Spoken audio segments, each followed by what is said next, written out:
है। उसके mummy papa किसान है और खेती करके अपना घर चलाते हैं। जितेश पढ़ाई में सबसे अच्छा स्टूडेंट है। सभी टीचर अक्सर बच्चों को जितेश का एग्जाम्पल देते हैं। देखो, तुम लोगों को साल भर पढ़ाया, फिर भी ये हाल है। और एक जितेश है जिसको एक बार पढ़ाने में ही सारी बात समझ में आ जाती है। देखना, एक दिन ये बच्चा हमारे स्कूल का नाम रोशन करेगा। जिस तरह टीचर जितेश को पसंद करते थे, उसी तरह एक मैडम जितेश से नफरत करती थी। वो अक्सर छोटी छोटी गलतियां ढूंढती थी ताकि जितेश को डांट सुना सके। बच्चों, सभी ने अपना होमवर्क कंप्लीट किया? क्या कोई ऐसा है जिसने अपना होमवर्क नहीं किया? मैडम कक्षा में घूमने लगती हैं। तभी उनकी नजर जितेश पे पड़ती है, जबकि क्लास में सबसे पीछे बैठा है वो। जितेश की स्कूल ड्रेस पुरानी है और थोड़ी फटी हुई भी है। मैडम जितेश को खड़ा करती है। ए लड़के, ये तुम्हारी ड्रेस को क्या हुआ? मिस, मेरी ड्रेस फट गई है। अच्छा, मुझे लगा चूहों ने कुतर दिया है इसे। मैडम की बात सुनकर सभी बच्चे हंसने लगते हैं और उसका मजाक उड़ाने लगते हैं। इस तरह बच्चों को खुद पे हंसना देख जितेश को बुरा लगता है, पर वो कुछ भी नहीं कह पाता और अपनी नजरें झुकाते हुए और चुपचाप खड़ा रहता है। इस तरह चुपचाप भूत जैसे क्यों खड़े हो? जितेश कुछ भी नहीं कहता। जब स्कूल यूनिफॉर्म बनाने की तुम्हारी हैसियत नहीं है, तो इतने बड़े स्कूल में एडमिशन क्यों लेते हो? जाओ, जाकर किसी सरकारी स्कूल में पढ़ो, गरीब कहेंगे। मैडम की इस बात पे भी बच्चे वापस से हंसने लगते हैं और जितेश का वापस मजाक बन जाता है। इस तरह बार बार अपनी बेइज्जती देख जितेश की आंखों से आंसू निकल आते हैं और वो रोने लगता है।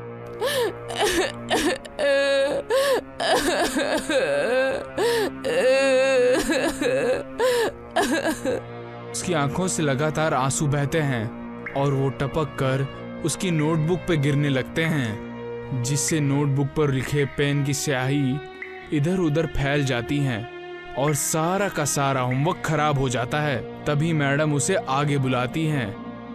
तुमने अपना होमवर्क पूरा किया? हाँ मिस, मैंने अपना होमवर्क कंप्लीट किया है। मुझे तुम पर भरोसा नहीं है। अपनी नोटबुक लेकर आओ। जितेश टेबल पर नोटबुक खोल के रख देता है।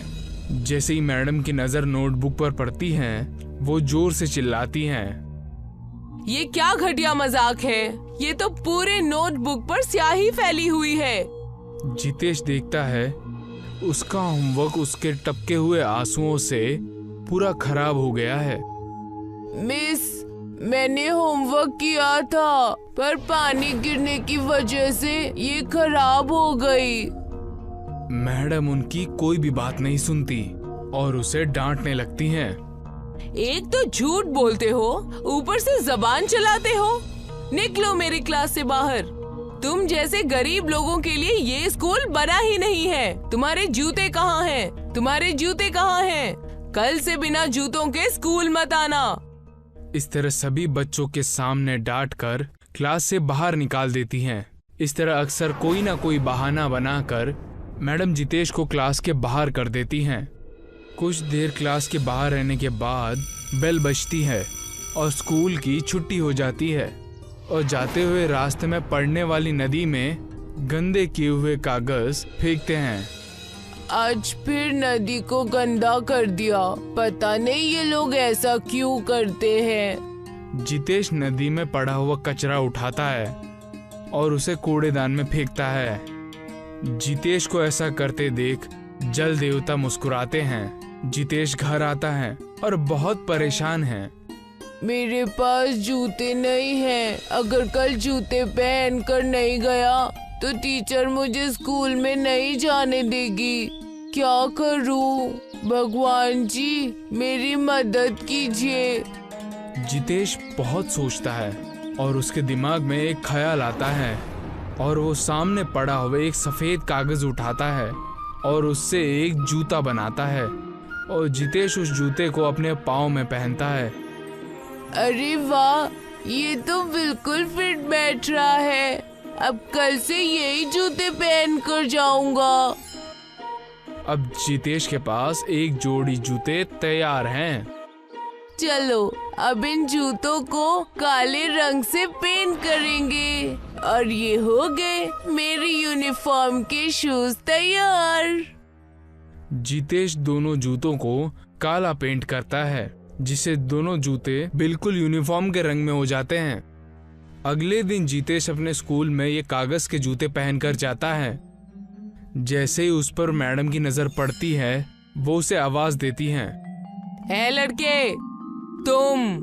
हाँ, तुम ही को बोल रही हूँ, इधर आओ।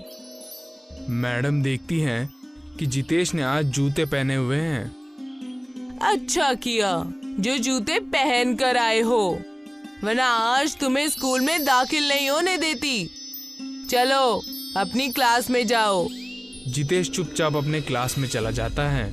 जितेश ने आज भी अपना होमवर्क किया है। मैडम सबका होमवर्क चेक करती हैं। सब लोग अपना होमवर्क दिखाने के लिए लेकर आओ। जितेश, अपनी नोटबुक लेकर आओ। ये क्या, आज पहली बार तो जूते पहन कर आए हो, और वो भी इतने गंदे जूते। साफ करो इन्हें। मैडम मेज पे रखा पानी का गिलास उठाती है और जितेश के जूतों पर फेंक देती है। जूतों पर पानी गिरने से उनका कलर निकल जाता है और कागज जगह जगह से गीला होकर फट जाता है। अच्छा, तो ये शैतानी की है तुमने? तो तुमने मुझे बेवकूफ समझा है? नहीं, ऐसी बात नहीं है मैम। जब तुम्हारी एक जोड़ी जूते खरीदने की औकात नहीं है, तो तुमने स्कूल में दाखिल क्यों लिया? तुम जैसे गरीबों के लिए ये स्कूल बना ही नहीं है। अगर अब असली यूनिफॉर्म के जूते लाओगे तभी स्कूल आना, नहीं तो अपनी शक्ल मत दिखाना। जितेश चुपचाप स्कूल बैग उठाकर घर की तरफ जाने लगता है। उसका चेहरा उदास है। वो नदी किनारे बैठ जाता है। आज नदी में बहुत गंदगी है, पर जितेश उनमें से कचरा नहीं उठाता।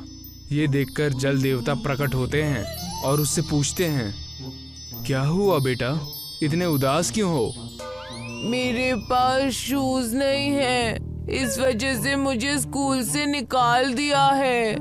बस इतनी सी बात? तुम हमेशा मेरी सफाई करते हो, तुम्हारी इतनी मदद तो मैं भी कर सकता हूँ। जल देवता अपने जादू से जितेश के लिए एक जोड़ी जूते तैयार करते हैं। पर ये तो सफेद रंग के जूते हैं, मुझे काले रंग के चाहिए। जल देवता फिर से जादू से उन्हें काला कर देते हैं। ये लो, अब तो ठीक है ना? जितेश काले जूते देखकर बहुत खुश हो जाता है और इन जूतों को लेकर घर चला जाता है।